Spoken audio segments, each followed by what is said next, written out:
Show and Commander Charles Kerchner, two courageous Americans, and Commander Kerchner will go down in history as an American hero for his battle to try and keep the rule of law in this country. I want to introduce both of them now.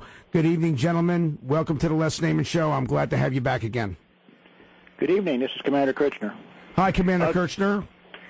Good evening, Les. This is Mario Apuzzo. I'll tell you, I can recognize your voices, especially Mario's. He's got that distinct New Jersey accent, just like I do, you know. But I've been taken away. It's been taken away from 42 years in Louisville from me. Gentlemen, welcome back. Commander Kerchner, I'll start with you. I've been reading a lot of you send me a lot of information. I thank you for all that, sir. I try and keep up with them all. Sometimes it's hard. You're a busy guy. I can see you're not stopping your quest to free America from the tyranny that's upon us right now. Tell us what's happening in your life, what's happened since the trial, and what happened, and what was the final outcome there. Well, the court case that I brought against Obama in Congress over the eligibility issue, Article 2, Section 1, Clause 5, and other issues on the lack of due process, on equal protection, and that they investigate the citizenship of McCain and not the citizenship issues of Obama.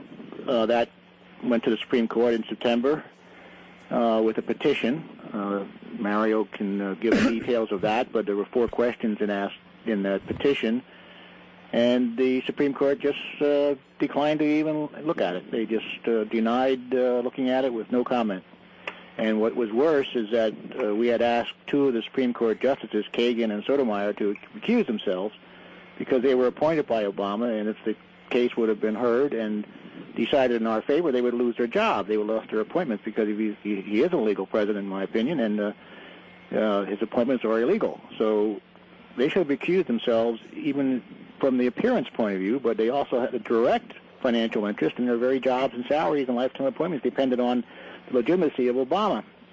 But they declined to step down, I believe, because with 9 people on the bench, there's called the rule of 4 to go forward. You need 4 votes in the affirmative to hear a case, grant a petition, writ of certiorari, and 1 less than the majority, and you need 5 then to win the case after you go to oral argument. So 4 to go forward, 5 to win. Now with only 7 members, the rule of 3 comes in. You only need 3 members to move a case to a hearing, and then 4 to win it. I've always had an opinion in the last 2 years that there was always 3 justices willing to hear this issue, and they couldn't get the 4th vote. Who would the 3 be? Scalia, I think Alito, Scalia, and Thomas. Yeah. I think Roberts is I think he's the holdout. I think he was too congenial with Obama, during the swearing-in process and a meeting afterwards there in the conference room. Anyway, I just think that I think there were 3 votes to go forward, just as my opinion, and that they couldn't take a chance on voting with only 7 members and have the rule of 3 apply. So those 2 justices, I think, in my opinion, risked the charge of unethical behavior by not recusing themselves. And Mario cited the appropriate federal government regulations that they should have recused themselves, and they didn't. I think their votes were needed to keep the rule of 4 in place. Well, it seems if the rule of law is not being followed by the people who are enforcing the law, we are really in much deeper trouble than anybody can even think. But I think that's being proven. I think Go ahead. We have selective enforcement of our laws right now. On the rule of law, very important to understand what the Supreme Court decision means in the Kerchner case.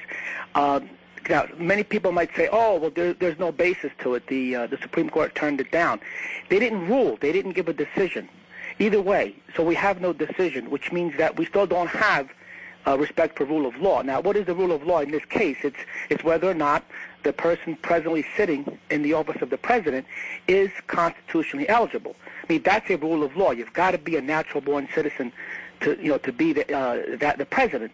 And by not having a decision by the courts, we still don't know the answer to the question. Okay, so number one, we don't know whether Mr. Obama is legitimate or not. We don't know that, number one. Number two, we still don't know what a natural-born citizen is. And those are things that are absolutely essential in our nation because, again, you've got to be a natural-born citizen to be the president. Okay, you have to know what a natural-born citizen is, and we also need to know whether Mr. Obama is a legitimate president. So we're left with all this mess here, and the nation basically is divided on this issue. We think historically we know what a natural-born citizen. We think historically we know what a natural-born citizen is. Just to clarify, I think Mario, as a lawyer, is saying is we needed the Supreme Court to confirm that. We need them to look at it and either confirm it or deny it once and for all, so that people like Obama can't play games with it. Yeah, we don't have a Supreme Court decision given Mr. Obama's circumstances that says whether he is or is not a natural-born citizen.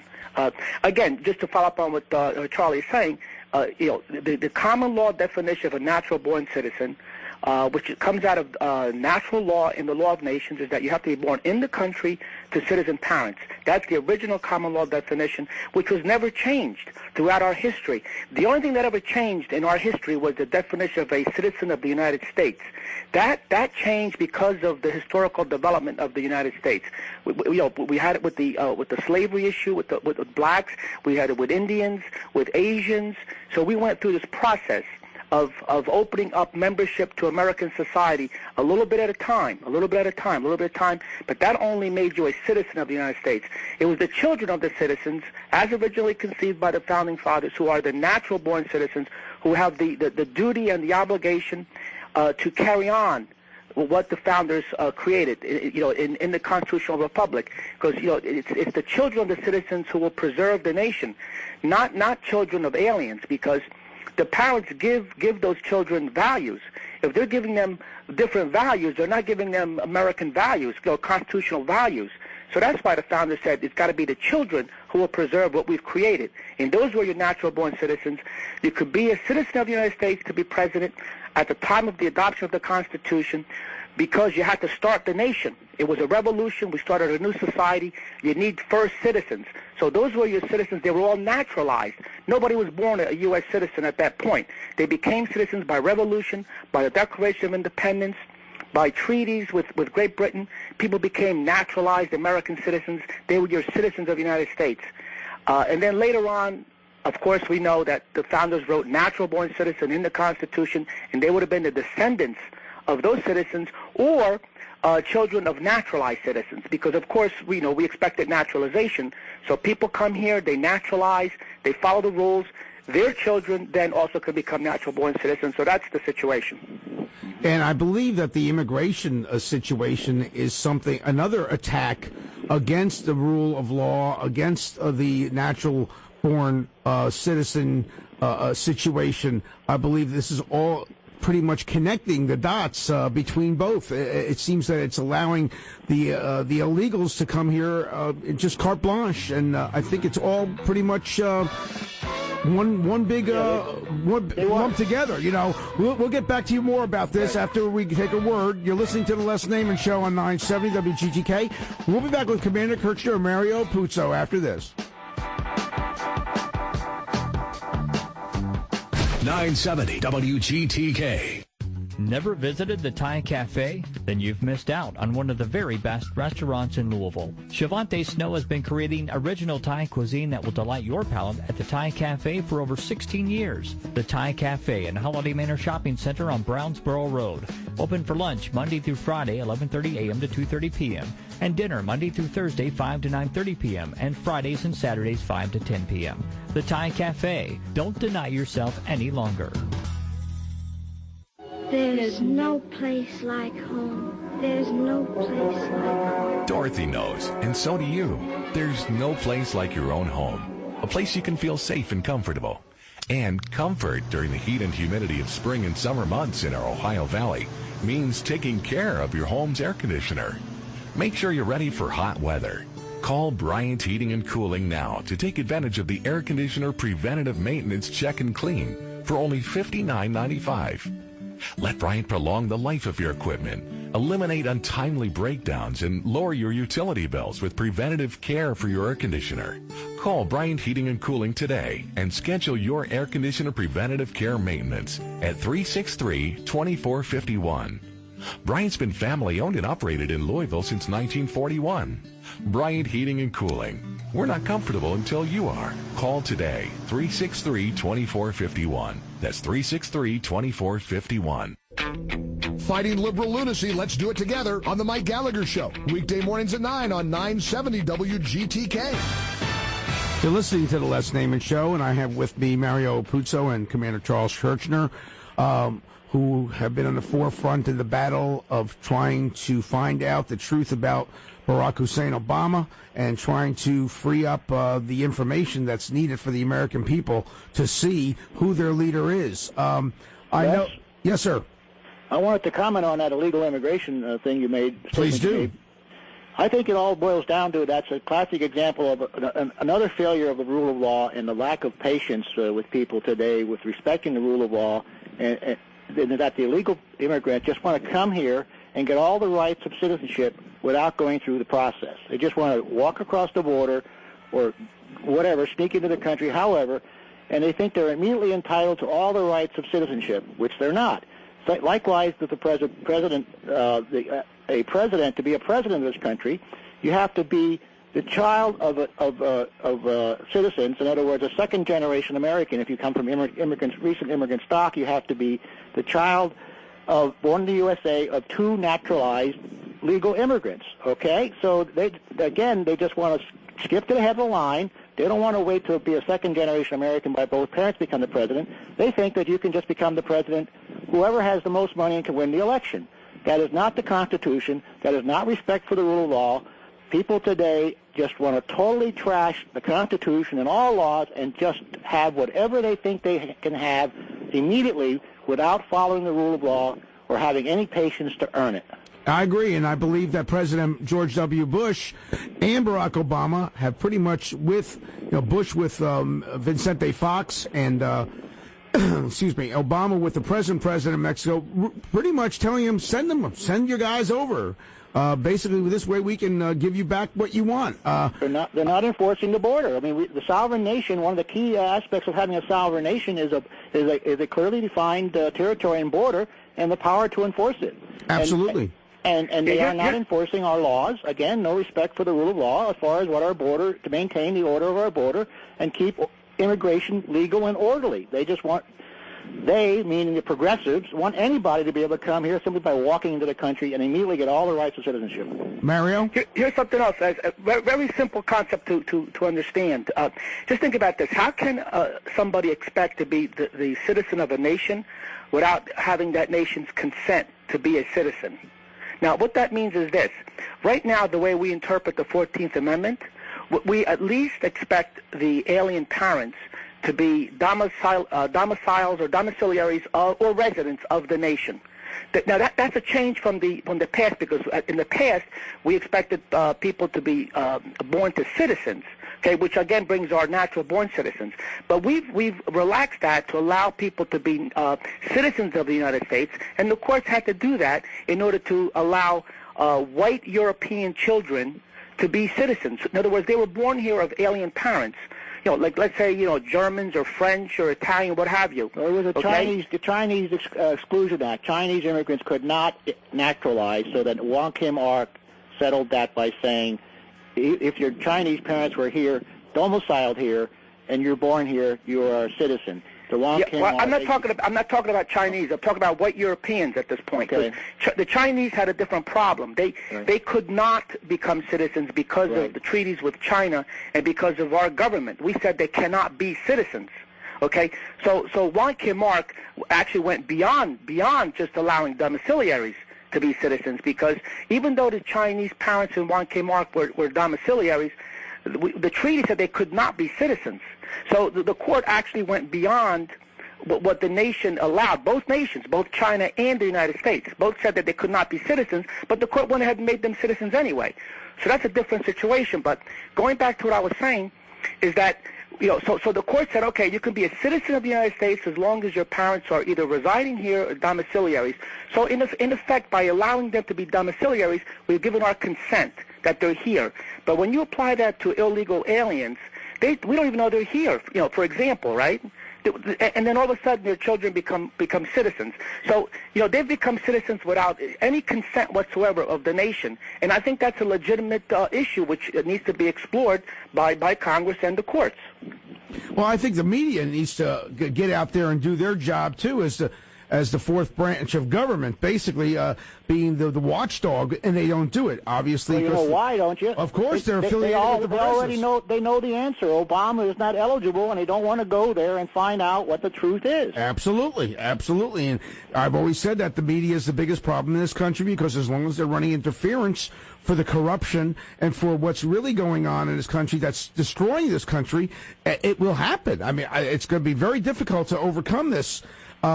I believe that the fact of the matter is, they continuously allow these people in. Not only are illegal immigration of Mexicans coming over, but you have your Islamic radicals coming over, and I believe they should halt the even legal immigration of all people from Muslim countries who are enemies. How many illegal immigrants came in via Hawaii via document fraud in the 60s? And 70s. Well, that's a good question. If Obama could get his birth certificate just by a mail-in form on attestation of one person, how many thousands did that? Yeah, Hawaii, I think, is covering up partly for Obama, in effect, to cover up for a whole history of document fraud back then. It was easy to get a birth certificate in Hawaii back in the 60s because all it took was one person to swear. What the nationalist Chinese president got a birth certificate from Hawaii even before they were a state. But even after they were a state, it was easy. Just had one person swear, or a family member, or two people say, "Yep, I remember he was born in that village over there, and I testified to it." Bingo, bango, you get a birth certificate.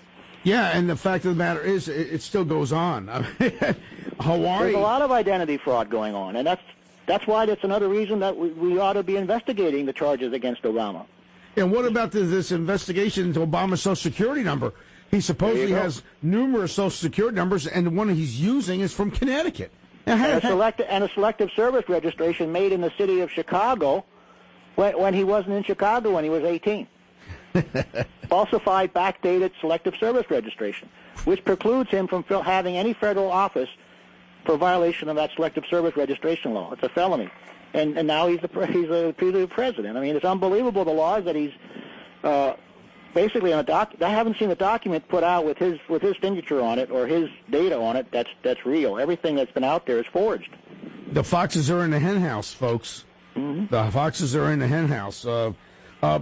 Just quickly, I know the Republicans are trying to decide who their 2012 candidate's going to be, and I think there's a lot of great ones. Chris Christie, I really like Chris Christie from New Jersey. I guess it's my New Jersey upbringing. I like the fact that he stands up to the media, he stands up to the teachers' unions, and he's not afraid. And he's very, very, very slick in how he disarms them. He's very quick on his feet. But then there's Marco Rubio, and he's the star. He's the bright star of the Republican Party. Marco Rubio is not a natural-born citizen. I understand that. I was talking off air with Mario before the show when I called to confirm. And do you think that the Republicans are still going to go ahead and try and get him elected, being the fact that Obama has gotten to be elected? And since let the rules be damned, will they try and do that? And if it does happen, will the Democrats try all of a sudden be concerned about the Constitution? I believe that they were originally. They're the ones that went after McCain before Obama's issues came up. They went after John McCain. The Democrats are the original birthers. Papa Bertha was Professor Jonathan Turley, a constitutional scholar that wrote essays for the New York Times and other in his blog attacking John McCain's natural-born citizen. And by the way, just to correct the record, I'm not sure Marco Rubio is a natural-born citizen. There's some question about when his parents were naturalized when he was born. That would be determined whether or not he was or not. If his parents were naturalized when he was born, then he'd be natural-born. Yeah, and we'll have to look into that when the time comes. But I know Jindal is not. Right, I know Bobby Jindal's not. Right, that's correct. But he's been marginalized already anyway. I don't think he's a threat to be any kind of candidate. Tom, we have a bad hum here. What is that about? I mean, sorry about that, gentlemen. Oh, okay. I don't know. I hear it too. Mario, why don't you hang up? We're going to go to a break here in a minute. Why don't you hang up at the next break and call back and see if that goes away? Okay, what number should I call back at? 502. Okay, Tom will take care of it. Okay? Okay. Yeah, but Commander Kerchner, I think that, this is such a constitutional issue that's been ignored by the Supreme Court, and it's so troubling. The Democrats have the old double standard. They went after McCain on natural-born citizen, and it was very constitutional, very germane, the rule of law. Should I hang up now, or? As soon as McCain made the deal with him, and then Obama's issues came up, then it's a bunch of right-wing radicals, and the Constitution means nothing. Yeah. Mario, why don't you hang up, and Tom will call you back. Okay, I'll hang up, and let's see if it goes call away. me back. Okay. Yeah, that was it. Yeah, okay. But I was, it just reminds me of the situation with Ted Kennedy in Massachusetts, and also this past year when they made arrangements. Kennedy made the arrangement to say, okay, that they're in power, so they're going to have a special election, they can just nominate somebody to take the place of a senator. Right. They changed the law to accommodate current circumstances. Right, and that's what the Democrats are doing now. Basically, they're doing the same doggone thing. Like Orwell's movie Animal Farm. They painted the rules for the new society on the barn, and then after they didn't meet the rules for what they wanted to do, they go and change the rules without getting permission from the. Like in our case, by amending the Constitution. They just change the rules to suit them as they go along. I'll tell you, George Orwell was an amazing writer, an amazing man, and with so much insight to what could happen in society. And anybody who hasn't read 1984 and Animal Farm should do so as quickly as you can. Get your Kindle or whatever it is, and you can go and do it. You're listening to the Les Naiman Show, and when I be back with Mario Apuzzo with a better phone line and Commander Charles Kerchner, we're going to be talking about Colonel Terry Laken after this. 970 WGTK. Here's your 970 WGTK Kentuckiana weather, brought to you by St. Matthews Imports. With mostly cloudy skies this evening, we'll have temperatures in the 20s. Later tonight, we'll drop down to a low of 24. And on Monday, with a 30% chance of isolated snow showers throughout the day, expect a high of 33 and an overnight low of 27.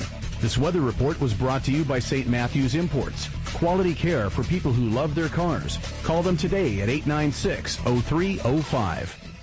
Naiman's Catering is a full-service catering company providing fabulous quality food at affordable prices. Outstanding food and service for an intimate gathering of 10 to a corporate party of hundreds.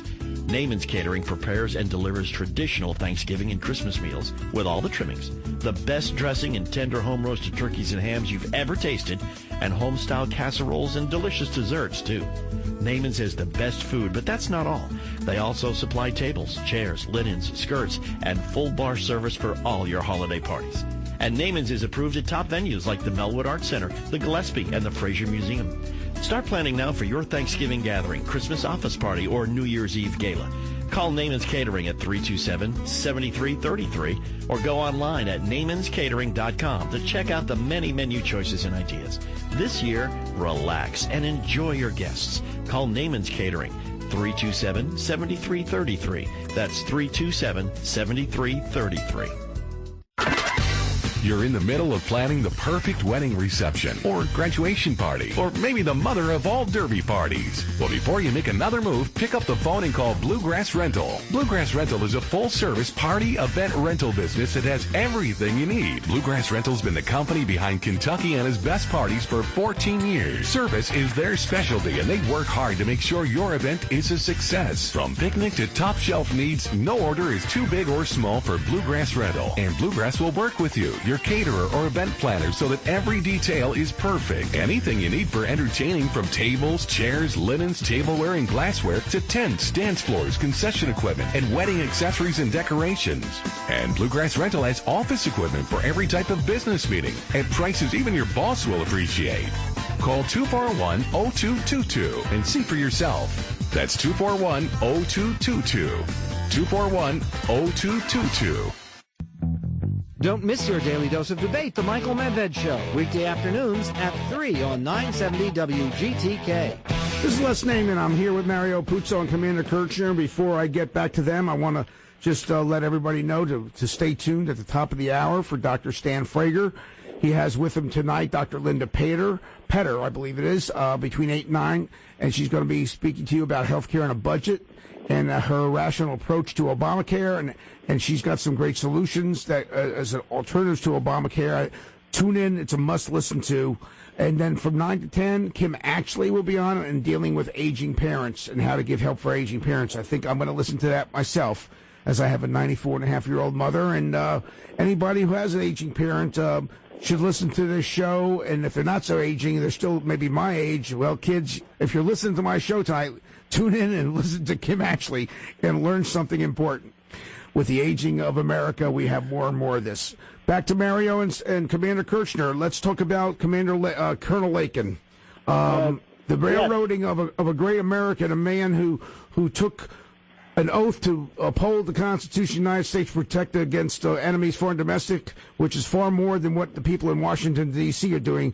And meanwhile, they're getting away with murder, getting rich, enriching themselves and their buddies at the expense of great Americans like Colonel Laken and yourselves, who put their lives on the line for their country and then get rewarded by being placed in jail as I believe, the first political prisoner of the Obama regime. I was at the court martial. That was a complete travesty, in my opinion, and I'm trying to help raise funds to take care of his family while he's in prison in Fort Leavenworth, because they cut off all his pay and allowances and medical coverage. So his family. Hello? Tom, we lost him. Mario? I'm still here. Yeah. Well, why don't you pick it up until we give Charles back on? We lost him there. Yeah, of course we want to hear from Commander Kerchner, because he was at the trial and he knows a lot about it. But basically, just for your listeners, Colonel Laken questioned whether or not Mr. Obama is a legitimate president. He maintained that he never proved himself to be qualified for the office by providing a valid birth certificate. So Colonel Laken said, basically, are my orders legal or not? And he wanted President Obama to show himself. Now, Colonel Laken did go through the process of asking his superiors. He wrote letters. He questioned. Nobody gave him a proper answer. So he just felt that he had an obligation to the Constitution not to follow illegitimate orders, because it was not yet proven that President Obama was a legitimate president. What happened in the end, he ended up having to plead guilty. Is Commander back? Yes, he is. Back. Yes. Okay, yeah, then he can pick up from here. And anyway, Right. he pled guilty, and then, Commander, you can, fill in the rest of it. I just want to finish that. TerryLakenActionFund.com. If people want to help the cause, go to TerryLakenActionFund.com. We're running. Mario and I have been raising money for the case, and the fundraising is being switched over right now to raise money to help keep awareness out there, the natural-born citizen issue. But we also, ProtectOurLiberty.org, that's my website, ProtectOurLiberty.org, paid for a 2-page spread in support of Terry Laken on the January 3rd Washington Times National Weekly, and it also will be in tomorrow's, the 10th of January, 2-page spread, centerfold spread, to help their families. So people, please support them. But as far as what happened at the trial was a travesty, and I let's an analogy. You see a house burning or a building burning with 100 people in it, down a few blocks down. So you go racing down the street, go through 2 stop signs, pull up on the curb, and park in a zone where only handicapped people are supposed to park. And you go in there and you rescue 100 people from the building. And what does the police do when they arrive? They ticket you for going through 2 stop signs and parking in an illegal spot. That's what they did to Terry. The noble motive was protecting the Constitution. They ignored that. They prosecuted him for disobeying the order to be deployed to Afghanistan, and he believes Obama's an illegal president and couldn't issue the 30,000-man surge order. All deployments overseas are issued directly by the president. So that's why he disobeyed that order. Wasn't he acting in a way that if Germans in the Wehrmacht and the Gestapo